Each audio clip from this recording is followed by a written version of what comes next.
Vous savez peut-être que la bibliothèque de Daniel Klaus, désormais, ça se trouve chez Delcourt. En fait, les œuvres de l'artiste qui étaient habituellement publiées chez Cornelius sont désormais l'apanage de Delcourt. Et évidemment, ça suppose une série de rééditions d'œuvres majeures de l'artiste, comme par exemple Patience, qui est sorti la semaine dernière. Il s'agit de l'un des albums les plus facilement accessibles de Klaus. Il en a fait des beaucoup plus hermétiques. Et puis c'est un des meilleurs également. Alors vraiment, moi j'adore cette histoire. Les couleurs sont splendides, hein, comme vous le voyez. Il y a vraiment un attrait catchy pour l'œil. Et puis surtout, là, on va vers une forme d'épure dans le dessin, avec notamment des fonds de case qui sont très souvent réduites à leur plus simple expression. Les personnages sont à la fois expressifs et à la fois eux aussi extrêmement simplifiés. Et quand je dis les personnages, en fait, ce sont deux personnes, un couple, la dame, la femme s'appelle Patience, et quant à l'homme, il s'appelle Jack. Et ils se sont trouvés ces deux-là parce que le moins qu'on puisse dire, c'est que leur existence, elle n'est pas extraordinaire jusque-là. Ce sont deux espèces de losers et pour autant des personnages très gentils, des personnages à qui on s'attache très vite. Alors Jack, pour vous dire, hein, il fait croire à Patience qu'il a un bon travail, alors qu'en réalité, il distribue des flyers à caractère érotique dans la rue.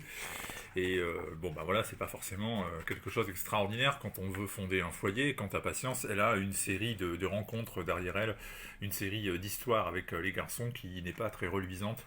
C'est une femme qui a longtemps été maltraitée, en tous les cas, qui n'a jamais été reconnue à sa juste valeur et qui a fait le triste constat qu'elle risque d'avoir une existence assez terne, en tout cas d'être à jamais une perdante dans la vie. En tout cas, perdante ou pas, toujours est-il qu'elle est enceinte et que les choses se mettent plutôt bien pour ces deux-là. Ce ne seront pas des stars du showbiz ou d'Instagram, mais en tout cas, ce seront deux individus qui auront l'occasion de fonder une foyer et de se trouver, comme on dit. Sauf qu'un jour, Jack rentre chez lui, il trouve Patience morte, quelqu'un l'a frappée, elle gît au sol, elle est désormais donc morte, et donc Jack ne connaîtra jamais son enfant, qui ne naîtra jamais, et il ne connaîtra jamais la vie de couple de l'homme heureux qui rentre au foyer et qui retrouve donc Patience. Du coup, eh bien, le temps va passer, le temps va s'écouler, et dans un lointain futur, Jack va faire la connaissance d'un inventeur qui a mis au point un système pour remonter dans le temps, notamment à travers un liquide qu'il faut ingérer et qu'il s'appelle le jus.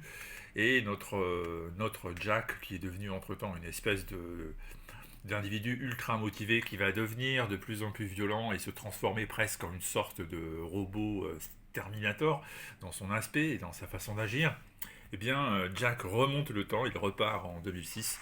Son intention, c'est évidemment d'empêcher certains hommes de faire du mal à Patience de manière à ce qu'elle puisse ensuite grandir différemment et de manière à ce qu'elle ne soit pas assassinée parce que Jack s'est convaincu que celui qui l'a assassiné, c'est précisément un des garçons qui lui a porté préjudice à Patience il y a quelques années de cela. Et donc c'est parti pour un voyage en arrière qui est peut-être la seule façon pour Jack d'aller encore de l'avant. Et évidemment, le type sait qu'il ne doit absolument pas interférer parce que quand on interfère sur des événements qui se sont déjà déroulés, vous le savez, règle d'or de la science-fiction, eh bien, ça crée un véritable désastre, et c'est ce qui va se passer plus ou moins, parce que malgré lui, il va se retrouver à interférer, et donc à devoir aller toujours plus loin dans le temps, et rien ne va se passer comme prévu dans ce récit, qui donc est à la fois très touchant, très intimiste, c'est de la science-fiction évidemment, c'est drôle par endroits, c'est tragique et doux amer par d'autres endroits, et en tous les cas c'est une leçon de narration, c'est une leçon tout simplement de bande dessinée que nous offre Daniel Klaus. Alors je répète, hein, certaines de ses œuvres sont assez hermétiques, on ne peut pas dire le contraire. Les deux œuvres pour l'instant déjà sorties chez Delcourt n'étaient pas à réserver à un public très très large. Je suis convaincu que beaucoup n'ont pas dû accrocher à ce qui a été publié jusque-là, encore que Ghost World était déjà un peu plus accessible. Mais là, avec Patience, normalement, il ne faut pas une thèse en histoire de la bande dessinée pour apprécier. Il faut juste avoir un peu de bon goût et un peu de curiosité. Aussi, je vous recommanderais, si vous ne connaissez pas Patience, de vous y pencher. La réédition, elle est très belle, c'est du grand format chez Delcourt avec un très beau papier, des couleurs magnifiques, une histoire qui est jamais banale et jamais ennuyeuse.